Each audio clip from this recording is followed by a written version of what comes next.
ইসলাম একটা dress code দিয়েছে, 4টা নিয়ম মেনে যদি নারীরা ড্রেস পরে যে কোনো ড্রেস পরতে পারবে, কবুল করে নিবে কে? মায়েরা খেয়াল করে শুনেন, আপনাদের ড্রেস কেমন হবে? নাম্বার 1, আপনার পুরো দেহটা ঢাকা থাকতে হবে। যে ড্রেস পরবেন, you should cover your whole body. শুধু হাতের এই 2 কবজি আর চেহারা খোলা রাখতে পারবেন, তবে চেহারা ঢেকে রাখা উত্তম। একজন মহিলা বোরকা পড়ছে কিন্তু চেহারা খোলা, তার হেজাব হয় নাই, পর্দা হয় নাই, এটা বলা যাবে? কিন্তু উত্তম হচ্ছে চেহারা ঢেকে রাখা, কারণ চেহারা সৌন্দর্যের রাজধানী। Face is the capital of beauty, ঠিক কিনা? চেহারা দেখলাম তো সব বোঝা গেল, ঠিক কিনা?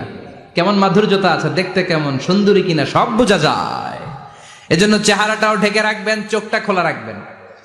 বিশ্বনবীর স্ত্রী উম্মে সালামা বলে, দেখার জন্য আমার 2 চোখের দরকার নাই, লাগবে 1 চোখ। উনি আরেক চোখের মধ্যে আরেক কাপড় দিয়ে রাখতেন, এমনি তাকাইতেন। সাহাবারা বলতেন, উনারে দেখলে আমরা দিতাম দৌড়, ভয় লাগতো।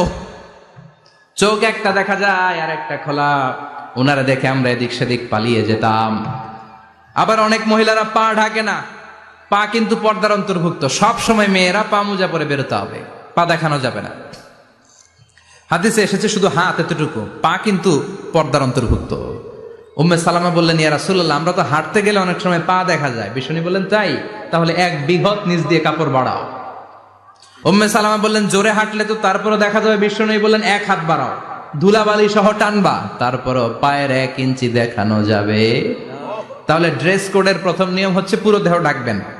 2 নম্বরের নিয়ম, পোশাক ঢিলে ঢালা হবে না টাইট ফিটিং? আরো জোরে বলেন। আছি আমরা কোন জামানায়, লাজ শরম গেছে হারায়, পাতলা শাড়ির বাহার, পাখি ড্রেস লেহেঙ্গা, পোশাক দেখে নারীর লাজে মরে যাই। হায় হায়, আছি আমরা কোন জামানায়, লাজ শরম গেছে হারায়, ঠিক কিনা? লাজ শরমের বালাই নেই। ঢিলে ঢালা হবে, টাইট ফিটিং হতে পারবে না। মোটা কাপড়ের হবে, এরকম মোটা হবে, মোটা কাপড়, কিচ্ছু দেখা যায় না, বাইনোকুলার দিয়েও দেখা যাবে না। আবার ঢিলে ঢালা আছে না নাই? আমরা পুরুষরা যে এটা পরি, এটা দিয়ে 3 মহিলার কাপড় হয়, ঠিক কিনা? কাপড় পরতে চায় না তারা, ওদের পোশাক আমরা নিয়ে নিছি। তার মানে ঢিলে ঢালা হবে, মোটা কাপড়ের হবে, টাইট ফিটিং হতে পারবে। আবার পুরুষদের পোশাক হতে পারবে।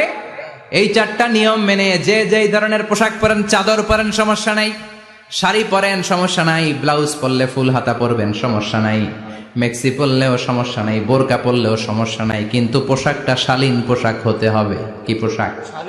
সবাই বলেন, শালীন পোশাক। পুরুষদের পোশাক পরা যাবে না, কারণ বিশ্বনবী লানত করেছেন ওই নারীদেরকে, যেই নারীরা পুরুষদের মতো সাজতে চায়। এরকম আছে না নাই? দেখলে বোঝা যায় না কোনটা ছেলে কোনটা মেয়ে, আছে না নাই? এক লোক, একটা গল্প শোনাই আপনাদের। এক লোক